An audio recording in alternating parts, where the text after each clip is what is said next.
আবাজান মারা মনে কি দিন মা বোনেরা মনে রাখুন, আপনি আগিয়ে চলুন। আমি দৃষ্টান্ত দিলে অনেক দিতে পারবো বাবা। আল্লাহর নবী হুদ আলাইহিস সালাম আল্লাহর পক্ষ থেকে হক প্রচার করতে লাগলেন, ইসলাম প্রচার করতে লাগলেন, আল্লাহর মনোনীত দ্বীন প্রচার করতে লাগলেন। ও বাবা জিরা মায়েরা মনে রাখুন, আল্লাহর নবী হুদ আলাইহিস সালাম সমাজের মানুষ দিগকে আল্লাহর মনোনীত দ্বীন ইসলামের দিকে আহ্বান করতে লাগলেন। অপরদিকে আল্লাহর নবী হুদের বিরোধী ওই জামানার প্রভাবশালী বাদশা নাম তার সাদ্দাত পাল্টা প্রচার চালানো, সমাজকে বোঝাতে লাগলো, সমাজে প্রচার করলো নবী হুদ আলাইহিস সালামের যদি কথা মেনে নেওয়া হয়, হুদ নবীর পক্ষে যদি যাওয়া হয়, তোমরা যদি হুদ নবীর কথায় যাও, হুদ নবীর কথা যদি মানো, হুদ নবীর দেখানো রাস্তায় যদি চলো, তাহলে হুদ নবী যেটা বলছেন পুরস্কারের কথা, ওটা পাওয়া যাবে মরণের পর। তাও পাওয়া যাবে কিনা ঠিক নেই, নাউজুবিল্লাহ। আর সাদ্দাদের প্রচার কি? সাদ্দাত হকের পক্ষে না বাতিলের পক্ষে? একটু কথা বলেন। বাতিলের পক্ষে। হুদ নবীর দিকে লোক বেশি ছিলেন না সাদ্দাদের দিকে? সাদ্দাদের দিকে না? নবী বলো, নবী পীর সাহেব না, ইমাম সাহেব না, আলেম মাওলানা না। কেন হুদ নবীর দিকে লোক কম? কেন? কেন না আমরা আজও জানি বাকি খরিদ্দার বেশি না নগদ খরিদ্দার বেশি? কেডা বলেছ বাকি? নগদ খরিদ্দার বেশি। আমি যদি বলি আমার একবেলা কাজ করে দেবেন 500 টাকা দেব, তবে 2035 সালে 500, আর যদি বলি 500 না 350 দেব, তবে সকালে কাজ করলে বিকালে দেব। আমরা কোন খরিদ্দার?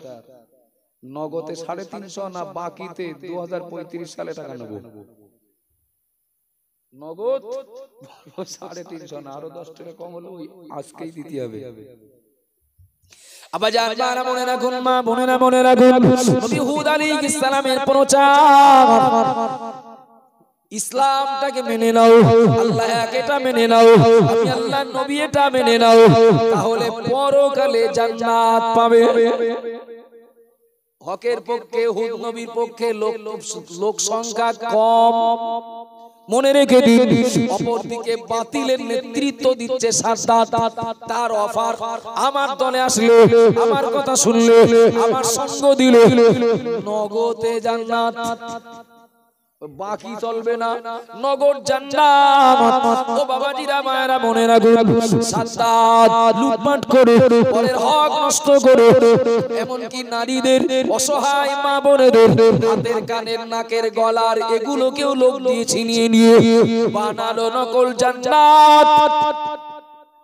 শেষ পরিণাম অন্যদেরকে দেওয়া তো দূরের কথা, নিজেরই যাওয়া হলো না। এমন জোর আল্লাহ একটা আমফান পাঠালেন, একটা ঝড় পাঠালেন, সাদ্দাদের নকল জান্নাত উড়ে গেল। এমন কি যে জায়গায় জান্নাত তৈরি করেছিল সাদ্দাত, ওই জায়গার কোনো নিশানাই থাকলো না। আল্লাহর কোরআন সত্য, হক জিন্দা, বাতিল ধ্বংস। তবে একটু সময় লাগবে, একটু সময় লাগবে। ফেরাউন মুসা নবী তাড়া করেছে, ফেরাউন বাতিল, মুসা নবী হক। আল্লাহ বলেছেন হক পন্থীরা ক্ষতিগ্রস্ত না, বাতিল পন্থীরা ক্ষতিগ্রস্ত।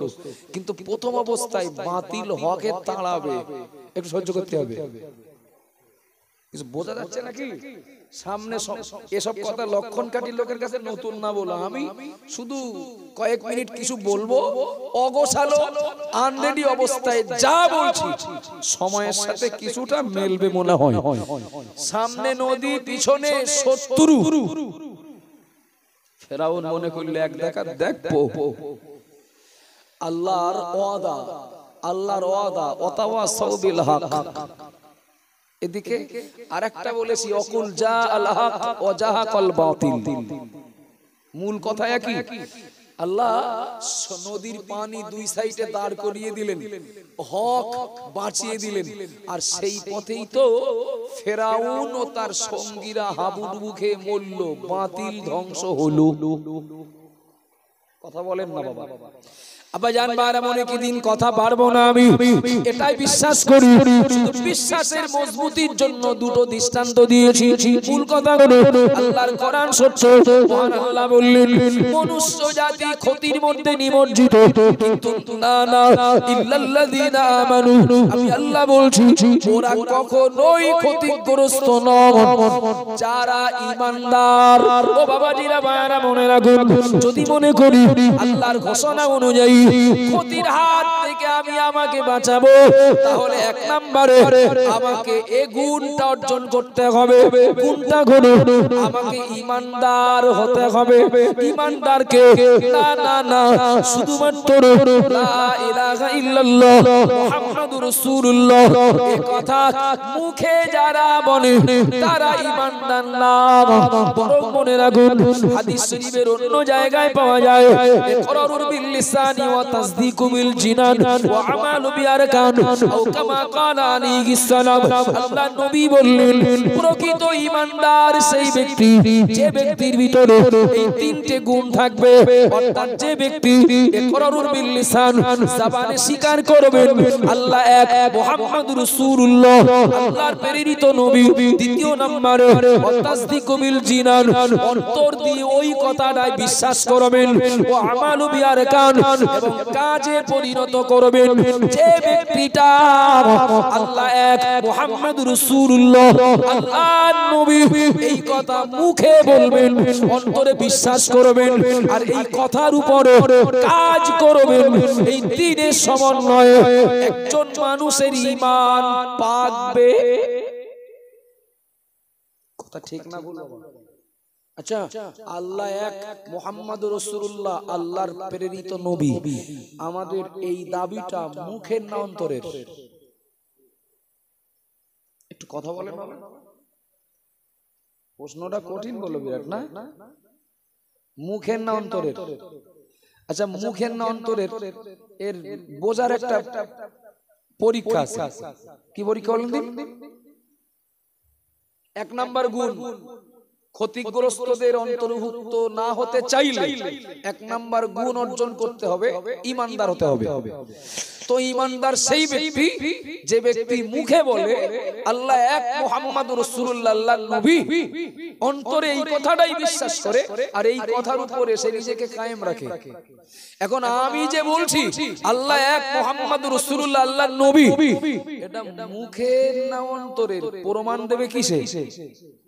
ওরে আল্লাহ কাজে কাজে কিসে প্রমাণ দেবে? এটা একটা মোমবাতি, এটা একটা মোমবাতি। মোমবাতিটা জ্বালিয়ে 5 বছর বয়সের একটা বাচ্চাকে আমি ডাকলাম, ডেকে বললাম মনা এটা হাত দাও, তোমার 5টা চকলেট দেবো। কটা?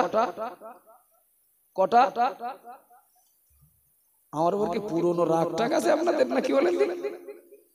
বললাম মনা হাত দাও, 5টা চকলেট দেবো। আচ্ছা, আপনাদের গ্রামের কোন বাচ্চা আছে কি ক্লাস 1 কি 2 তে পড়ে, 5-6 বছর বয়স, কেউ 5টা চকলেটের জন্য মোমবাতিটা হাত দেবে? আছে কেউ? নেই। ওর যদি বলা হয় 5টা চকলেট আর সঙ্গে 2টো চিপস দেবো, ওর যদি বলা হয় সঙ্গে আরো 50 টাকা দেবো, হাত দেবে বলে মনে হয়? দেবে না। কেন দেবে না? ওরে জিজ্ঞাসা করুন মনা তুই কেন হাত দিবি না? ও বলবে এটা আগুন। এটা মানে এটা কিন্তু কটলেস, আমি এটা কিছুক্ষণের জন্য বলেছি এটা মোমবাতি ধরে নেন। তুই কেন হাত দিবি না মানা? বলে এটা আগুন। তা আগুন তাই কি? হাত দিলে চকলেট পাওয়া যাবে, চিপস পাওয়া যাবে, 50 টাকাও পাওয়া যাবে, হাত দিবি না কেন? না, হাত দিলে পুড়ে যাবে। আচ্ছা, হাত দিলে যে পুড়ে যাবে এটা ওর মুখের কথা না অন্তরের বিশ্বাস? অন্তরের বিশ্বাস। অন্তরের বিশ্বাস বুঝলেন কি করে? ওটা যদি ওর অন্তরে জায়গা না পেত ওই বিশ্বাসটাও হাত দিত। ওর অন্তর বলছে হাত দিস নে পুড়ে যাবি, তুই হাত দিস নে পুড়ে যাবি। ও যে হাত দেয়নি, এর দ্বারা প্রমাণ হলো ওটা আগুন, হাত দিলে পুড়ে যাবে। এটা মুখের কথা না, ওটা ওর অন্তরের কথা। প্রমাণটা কিসের?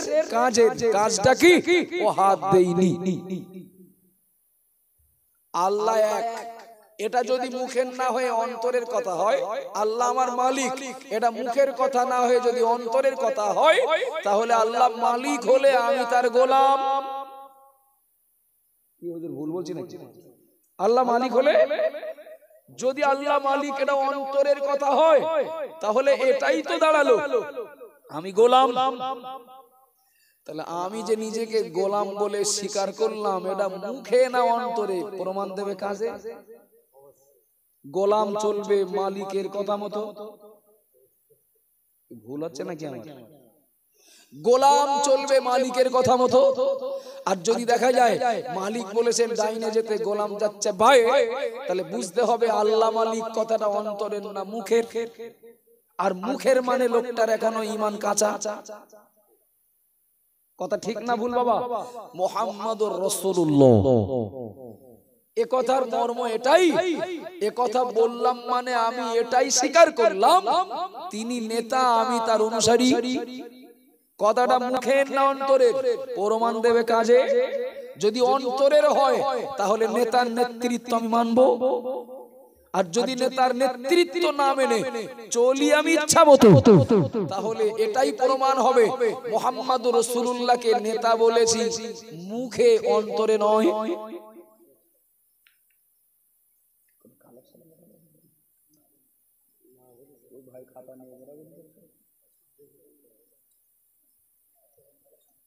যাক যাক,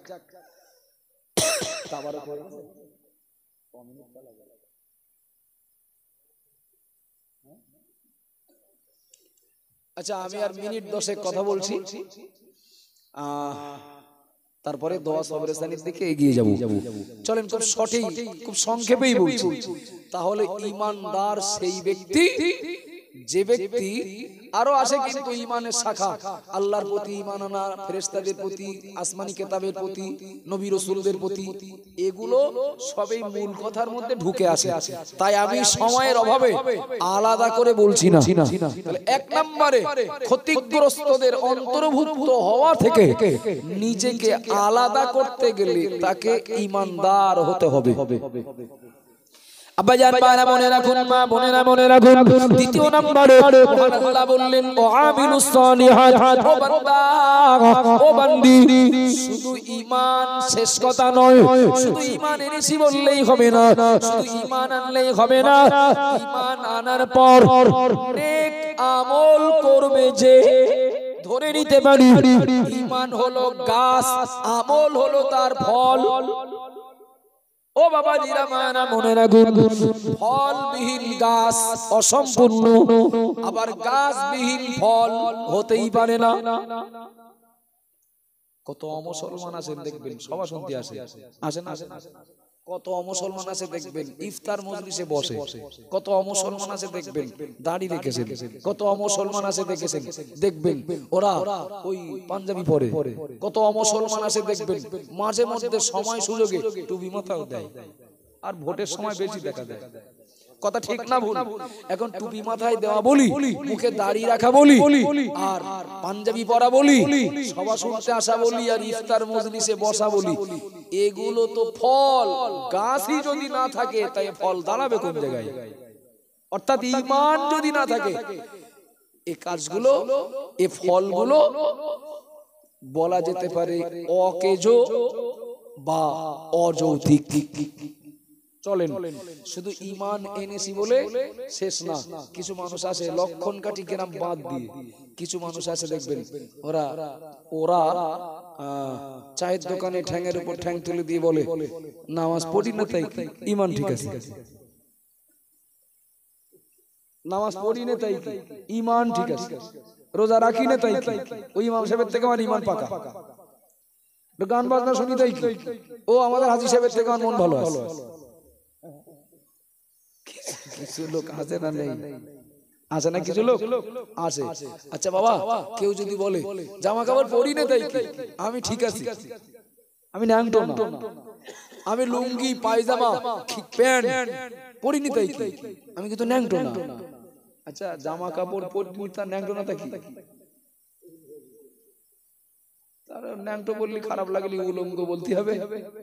উলঙ্গ কেউ যদি বলে নামাজ পড়ি না তাই কি আমার ঈমান ঠিক আছে, লোকটার কথা তো এই রকমই হলো যে প্যান্ট পরিনি তাই কি আমি ঢেকে রেখেছি। কিছু লোক এই বর্তমান সময়কার কথা বলছে, একদম বর্তমান। কিছু লোক চায়ের দোকানে ঠ্যাঙের উপর ঠ্যাং তুলে দিয়ে বাঁ হাতে 4 কাপ আর ডান হাতে বিড়ি কিংবা সিগারেট, দৃষ্টিটা চায়ের দোকানে টিভির দিকে, ঠ্যাং নাচায় আর বলে নামাজ কেন পড়ি না জানো, হুজুরদের গুতুগুতি আগে ঠান্ডা হোক তারপরে আমি ভাববো নামাজ পড়বো কিনা। কেউ বলে এই জায়গায়, কেউ বলে এই জায়গায়, ওরা আগে ঠিক করুক কোন জায়গায় হাত বাঁধবো তারপর নামাজ পড়া ধরবো। এই সুযোগে কিছু লোক বলা শুরু করেছে কার কথা শুনে নামাজ পড়বো, কার কথা শুনে, ওর বলে কাফের, ওর বলে জাহান্নামী। তা কাফেরের কথায় জাহান্নামীর কথায় আমল করে তো আমারও কাফের হতে হবে, আমারও তো জাহান্নামী হতে হবে। এই জন্য আমি নামাজ পড়ি। কথা বোঝা যাচ্ছে না? কিছু লোক আছে সুতো ধরা বলে ও হুজুরদের মতের মিল নেই বলে আমি নামাজ পড়িনি। আচ্ছা বাবা একটু বলবেন, কোন দোকানের কাপড় যদি পছন্দ না হয় তাহলে কি ন্যাংটোই থাকতে হবে? কোন দোকানের কাপড় যদি পছন্দ আমার নাও হয়, লজ্জাস্থান ঢাকার জন্য, সতর ঢাকার জন্য কিছু না কিছু তো আমারটা পড়তে হবে। খবরদার এর দোষ ওর দোষ তার দিয়ে এর ওর কারণে আমি ধর্মহারা এ কথা বললে সাময়িকের জন্য দুনিয়ার কারোর কাছে হয়তো নিজের দোষ ঢাকা যাবে, তবে মালিক কিয়ামতের দিন বলে জিজ্ঞাসা করবেন অমাজা আমিলা বিমা আলিমা, জ্ঞান বুদ্ধি যা দিয়েছিলাম কাজটা করেছিলে কি, হিসাবটা দাও। আব্বাজান বারা মনে কি দিন মা বোনেরা মনে রাখুন, আগে চলুন বক্তব্য ছাড়বো আমি। তাহলে দ্বিতীয় নম্বরে একদিকে ঈমান, দ্বিতীয় নম্বরে ঈমান আনার সাথে সাথে আমাকে নেক আমল করতে হবে, অর্থাৎ ঈমানের চাহিদা মতো আমল করতে হবে। ও বাবাজিরা ভাইরা মনে রাখুন, দৃষ্টান্তটা ঠিক এই রকম, উদাহরণটা ঠিক এই রকম। আমি যখন কবুল বলবো আমার সংসারের কাজ করতে হবে। কথা বলেন ঠিক না ভুল?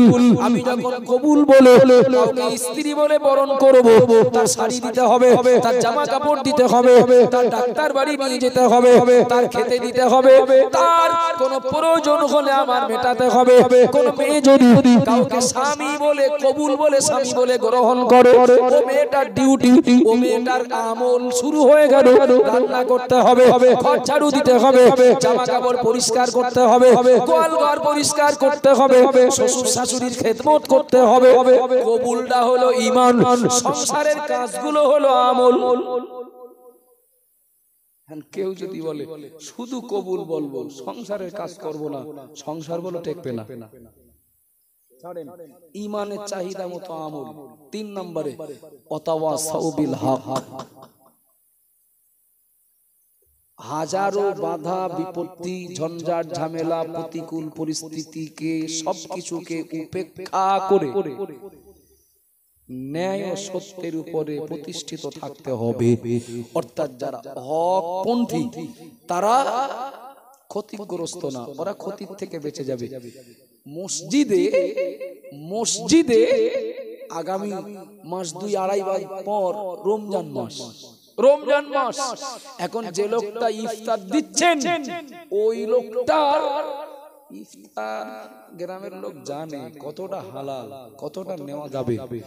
এখন ইফতারের আয়োজন যদি ভালো হয় খাওয়ার লোকের কি হবে? একটু কথা বলেন না।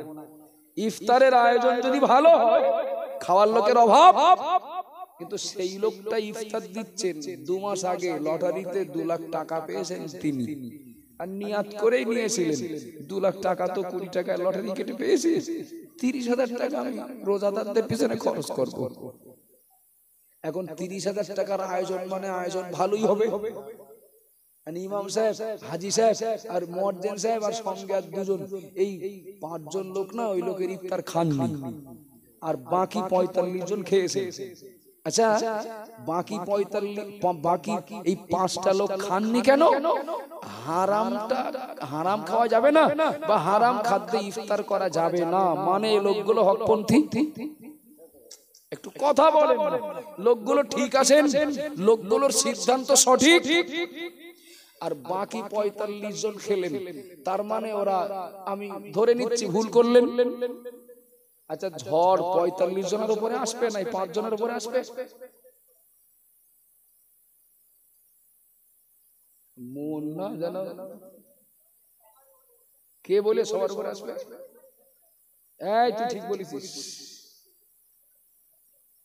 গ্রামের মোড়ল বাপ মার কলমাখানিতে গ্রামবাসীকে দাওয়াত করেছে। গ্রামের মোড়ল বাপ মায়ের কলমাখানিতে গ্রামবাসীকে দাওয়াত করেছে। ও মোড়ল 2 ঈদের নামাজ ছাড়া পড়ে না, মানে মোড়ল তো 2টো ঈদের নামাজ ছাড়া পড়ে না। এখন তার বাপ মায়ের কলমাখানি আসে অনেক টাকা পয়সা, তার মানে তার কলমাখানিতে 2-1টা লোক যাবে না অনেক লোক যাবে? 1 সপ্তাহ আগের থেকে প্রচার হবে, গরু কটা জানিস তো? 10টা গরু জবাই করার কথা ছিল, শুনছি নাকি আরো 2টো নিয়ে আসবে। আর শেষে শুধু চাটনি দিয়ে শেষ করার কথা ছিল, তো শুনছি আবার দই মিষ্টিও দেবে, শেষ একটা পানও দিতে পারে। এখন মোড়লের বাপের কলমাখানি 1000 লোকের আয়োজন, ইমাম সাহেব আর ওই কজন, ওই ইফতার খাইনি যে কজন, এই কজন গেলেন, মরা মানুষটার প্রতি দায়িত্ব পালন করে আসলেন, দোয়া করলেন, জিয়ারত করলেন, না খেয়ে 5টা লোক চলে আসলেন, 995 জন খেলেন। মোড়লের আর কোনো দোষ না, কিন্তু লোকটা শুক্রবারেও নামাজ পড়ে না, 2টো ঈদের নামাজটা সময় পেলে আর বাদ দেয় না। এই কারণে 5টা লোক আর খাননি, 995 জন খেয়েছেন। আচ্ছা, মোড়লের পক্ষ থেকে যে আমফান ঝড় আসবে, এই 995 জনের উপরে নাই 5টা লোকের উপরে? হ্যাঁ, বড় হুজুর হয়েছে, বড় পরেশগার হয়েছে, 995 জনের অসুবিধা হইল না, ওই 5 জন বড় হুজুর হয়েছে, ওদের অসুবিধা হইল। এখন সঠিক সিদ্ধান্ত যে 5 জনের, এই 5 জনের উপরে একটু চাপ আসবে না আসবে না? একটু চাপ হবে না হবে না? সাময়িকের জন্য একটু কোণঠাসা হতে হবে না হবে না? হবে তো। আরে 995 জন মোড়লের কাছে ভালো হবে, এটা স্বাভাবিক। আমাদের এই আমজাদ হোসেন, কখনো বাবু বলি, আবার কখনো সেই টানে মুসলমানে যা তাই হয়ে যায়। একজন ধর্মপরায়ণ মানুষ, একজন আলেম মানুষ, পাশে আমার আব্দুল্লাহ ভাই, তিনিও আমার বহু দিনের খুব মনের মানুষ, ভালোবাসার পাত্র। যুবক ভাইয়েরা খেলা দেবেন 1 জানুয়ারি 2025 শুভ নববর্ষে 16 দলীয় ফুটবল খেলা। এখন এই 2 হুজুরির কাছে এসেছেন, চাঁদা দিতে হবে 500 টাকা করে। আব্দুল্লাহ ভাইয়েরও 2 বিঘে পুকুর আছে, 2 বিঘে তার ঘেরি বলা যায় না, 2 বিঘে পুকুর আছে, মাছ চাষ করেন। আর আমারে বাবুও 2 বিঘে মাছ চাষ করেন। এখন ছেলেগুলো এসে যে আমরা 16 দলীয় ফুটবল খেলা দিচ্ছি, অমুক অমুক তমুক সবার কাছে গিয়েছিলাম, এই দিয়েছে, আপনাদের 2 জনের 500 টাকা দিতে হবে। খেলা আছে, সঙ্গে গান বাজনার ব্যবস্থাও আছে, আরো অনেক কিছু আছে আর কি। 2 জন বললেন, দেখো অন্যায় করা, অন্যায় কাজে সহযোগিতা করা তো সমান, এটা না আমাদের না দিলি ভালো হয়। আচ্ছা, 2 জন যদি ওই গান বাজনা এবং খেলাধুলায় চাঁদা যদি না দেন, ঠিক করবেন না ভুল করবেন? একটু কথা বলেন, এই শেষ কথা, আমি আর বলবো না। ঠিক করবেন না ভুল করবেন? ঠিক করবেন তো? আচ্ছা, যদি ঠিক যদি করেন, পুকুরের মাছ কটা বাঁচবে বলে মনে হচ্ছে?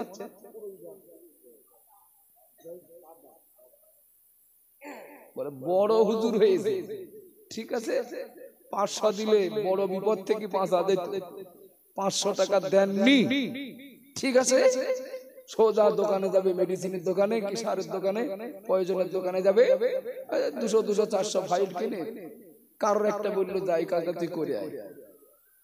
সকালবেলা যে দেখে মাছগুলো সব মানে তলায় থাকলে ঠান্ডা লাগবে, তাই উপরে সব রৌদ্র গায়ে লাগাচ্ছে। বিরাট ভুল বলছি বলে মনে হচ্ছে?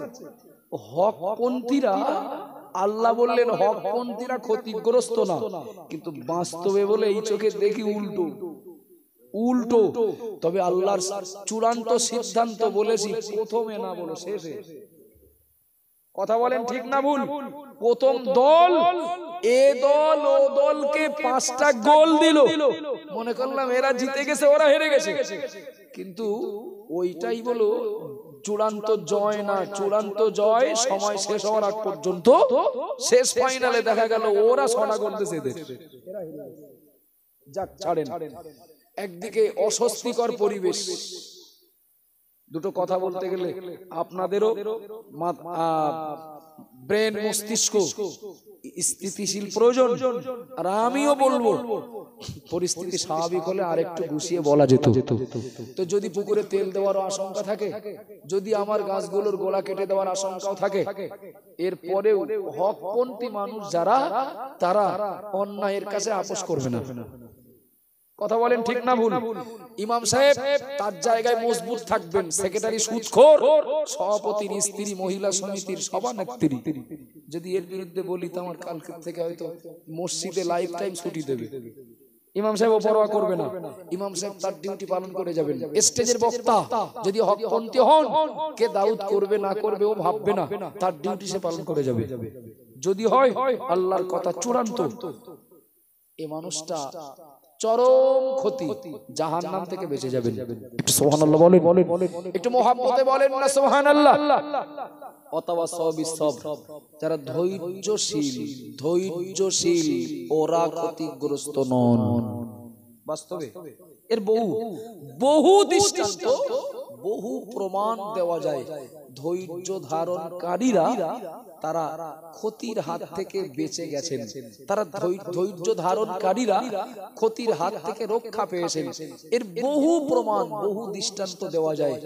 আল্লাহ নিজেও কোরআনে কয়েকটা পরীক্ষার কথা বলেছেন ঈমানদারদের জন্য। তার শেষ কথাই বলেছেন অবাশশিরিস সাবিরিন, এই পরীক্ষাগুলোই যারা ধৈর্য ধরবে ওরা জান্নাতের সুসংবাদ প্রাপ্ত হবে।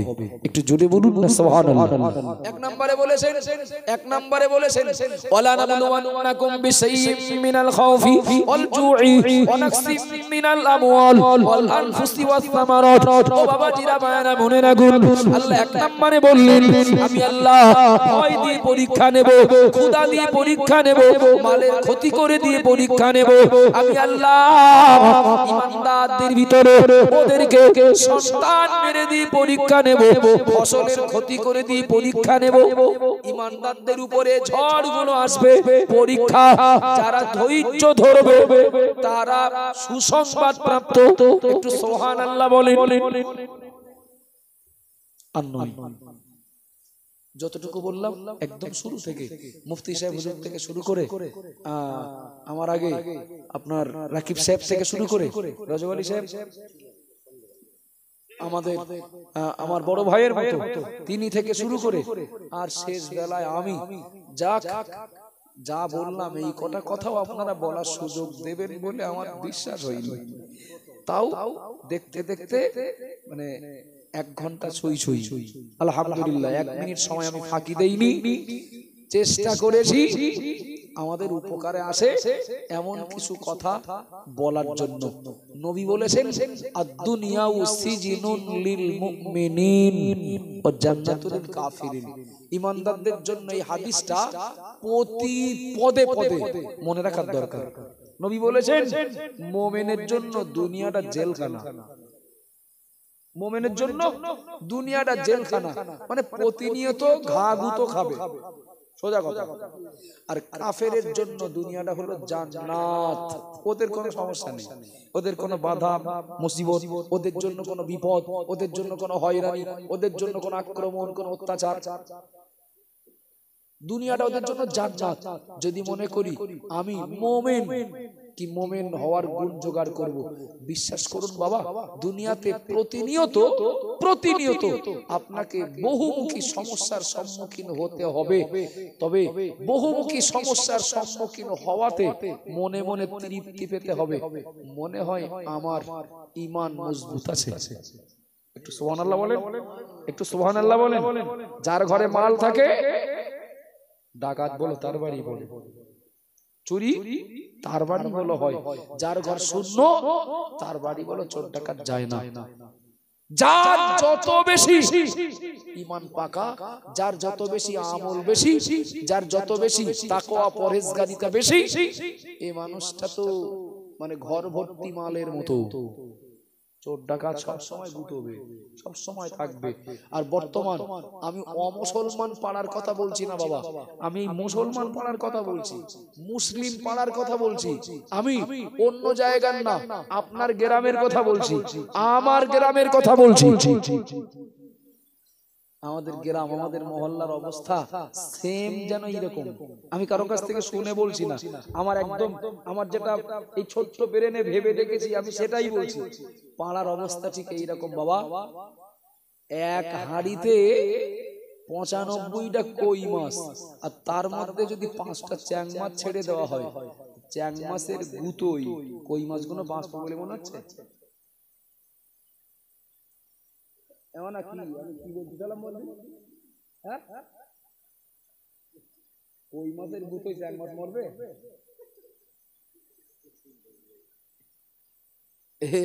খুব ধারালো বেড়ে। আমি বলে উল্টো বলেছি বলে, আমি বলেছি 95টা কই মাছ, এর ভিতরে যদি 5টা চ্যাং মাছ ছেড়ে দেওয়া হয়, চ্যাং মাছের গুতোই কই মাছগুলো বাঁচবে কিনা। ও বলেছে কই মাছের গুতোই চ্যাং মাছ কটা মরবে। কথা ঠিক তো? কথা বলেন ঠিক তো? আরে 100-র ভিতরে 95টা লোক তো ধর্মহারা। একেবারে সম্পূর্ণ না হলেও প্লাস মাইনাস হিসাব করলে, প্লাস মাইনাস হিসাব করলে তাই দাঁড়াবে 100-র ভিতরে 95 জন তো ধর্মহারা, আর 5 জন যদি ধর্মপরায়ণ হয়, ও ইহুদি খ্রিস্টানদের আক্রমণের অপেক্ষায় থাকতে হবে না। ধর্মহারা 95টা, ধর্মহারা 95 জন এই নামধারী মুসলমানের মানে গুতোয় ধর্মপরায়ণ 5 জন মুসলমান অতিষ্ঠ হয়ে যাবে।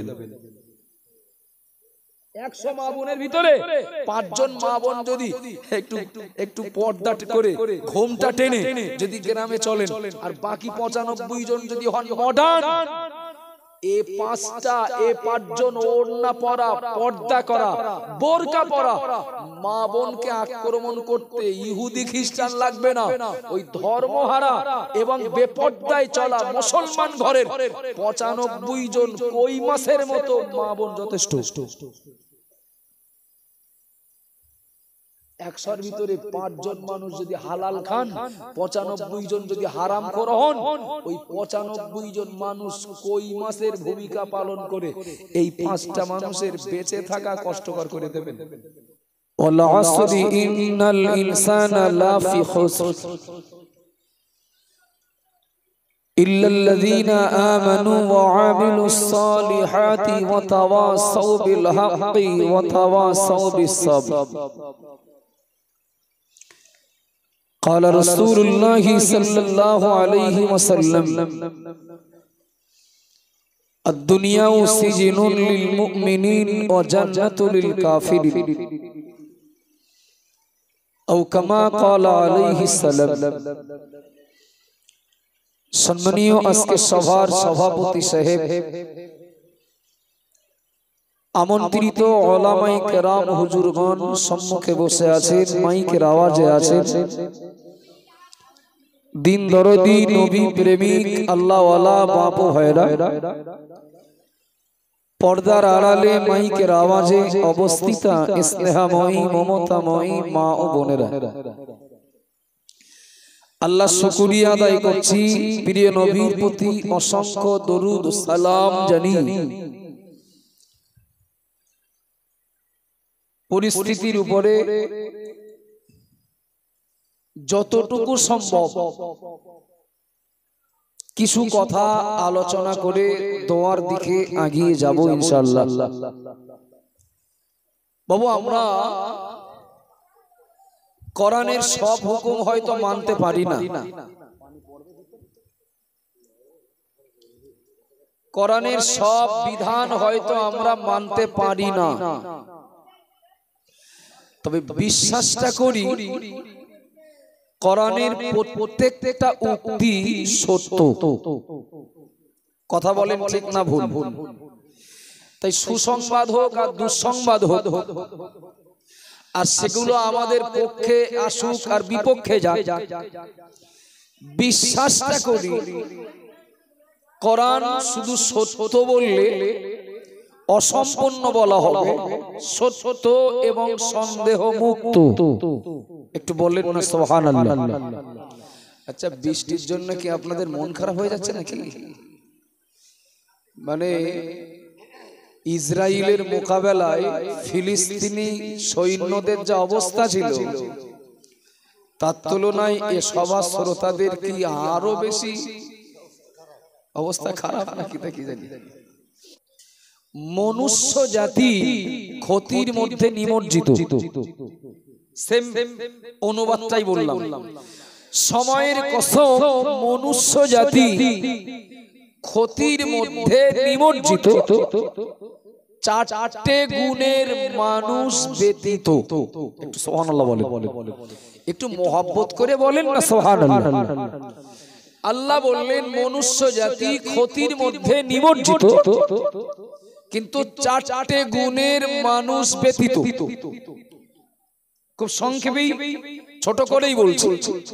এক নম্বরে আল্লাহ বললেন ইল্লাল্লাযীনা আমানু, যারা ঈমানদার ওরা ক্ষতির বাইরে। ওয়া আমিলুস সালিহা, যারা নেক আমলকারী ওরা ক্ষতির বাইরে। ওয়া তাওয়াসাউ বিল হক, যারা হকের উপরে এরা ক্ষতির বাইরে। ওয়া তাওয়াসাউ বিস সাবর, যারা ধৈর্য ধারণকারী এরা ক্ষতির বাইরে। একটু জোরে বলুন না সুবহানাল্লাহ। একটু ঠান্ডা মাথায় ভেবে বলবেন। আল্লাহ যে বললেন যে চারটে গুণের মানুষ ক্ষতিগ্রস্ত নন, আগেই বলেছি যে কোরআনের প্রত্যেকটা উক্তি সত্য এবং সন্দেহ মুক্ত। এটা আমরা বিশ্বাস করি, এটা আমরা অন্তর থেকে মানি। কিন্তু যে চারটে গুণের মানুষ ক্ষতি থেকে মুক্ত, যে চারটে গুণের কথা আল্লাহ বললেন, যারা ঈমানদার ওরা ক্ষতিগ্রস্ত নন, যারা আমলওয়ালা ভালো আমলওয়ালা ওরা ক্ষতিগ্রস্ত নন, যারা হকপন্থী ওরা ক্ষতিগ্রস্ত নন, যারা ধৈর্যশীল ওরা ক্ষতিগ্রস্ত নন। আল্লাহ সময়ের কসম করে যাদেরকে ক্ষতিগ্রস্ত নন বললেন, বাস্তবে এই চোখে এই দুনিয়াতেই তো দেখি এই চারটে গুণের মানুষেরাই তো বেশি বিপদে। ভুল বুঝবেন না জানেন, হয়তো আবার কেউ বলবেন যে আব্দুল মুহিত কোরআনের ভুল ধরেছে। এই চারটে গুণ যাদের ভিতরে, যারা ঈমানদার, যারা নেক আমলকারী, যারা হকপন্থী, যারা ধৈর্যশীল, এদেরই দুনিয়ায় বিপদ বেশি না? একটু কথা বলে না, এদেরই দুনিয়ায় তো বিপদ বেশি। আর একটু ছাড়িয়ে বলি, আর একটু ছাড়িয়ে বলি। আল্লাহ কোরআনে বললেন অকুল জাআল হক ওয়া জাহাকাল বাতিল, হকের আগমনে বাতিল দূর হবে। অর্থাৎ যখন সত্য আসবে তখন মিথ্যা দূর হয়ে যাবে। একটু সুবহানাল্লাহ বলেন। আব্বাজান মারা মনে কি দিন মা বোনেরা মনে রাখো, মহান আল্লাহ পাক রব্বুল আলামিন 1,24,000 মতান্তরে 2,24,000 নবী রাসূলকে আল্লাহ দুনিয়ায় পাঠিয়েছিলেন হক প্রচার করে বাতিলকে দূর করার জন্য। ঠিক বলছি না ভুল বলছি? ও বাবাজিরা মায়েরা মনে রাখুন, এই দুনিয়া যাদেরই কথা বলি না কেন, সাহাবা তাবিঈন তাবা তাবিঈন, ইমাম মুস্তাহিদ, ইমাম কিংবা স্টেজের বক্তা, আমির সাহেব, নাজিম সাহেব কিংবা ফকির সাহেব, পীর সাহেব, যাদের কথাই বলি না কেন, নবী রাসূলদের মতো হক প্রচারক তো আর কেউ ছিলেন না। ঠিক বলছি না ভুল বলছি?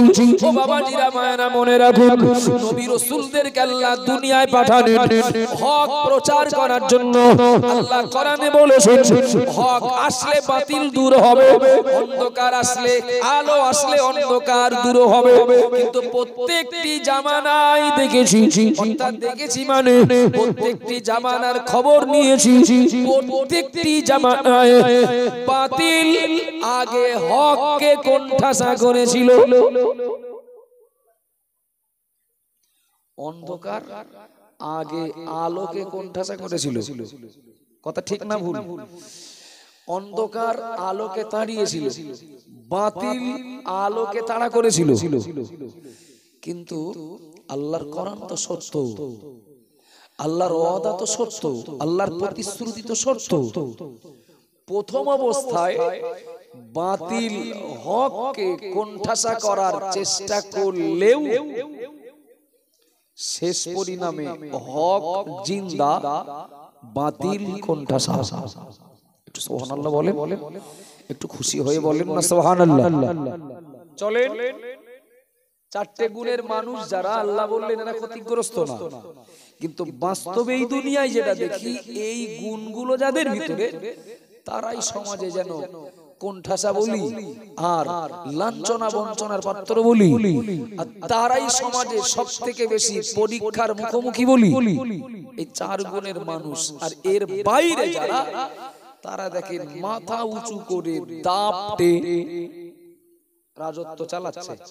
যারা ইমানদার না, ইমানদারের উল্টো যারা, যারা সৎকর্মশীল না অর্থাৎ যারা বদ কাজে যুক্ত, যারা হকপন্থী না অর্থাৎ যারা বাতিলপন্থী, যারা ধৈর্যশীল না অর্থাৎ ধরে নিতে পারি যারা উগ্রপন্থী বা অধৈর্যশীল, এই মানুষগুলোরই বলো রাজত্ব চলছে বিশ্ব জুড়ে।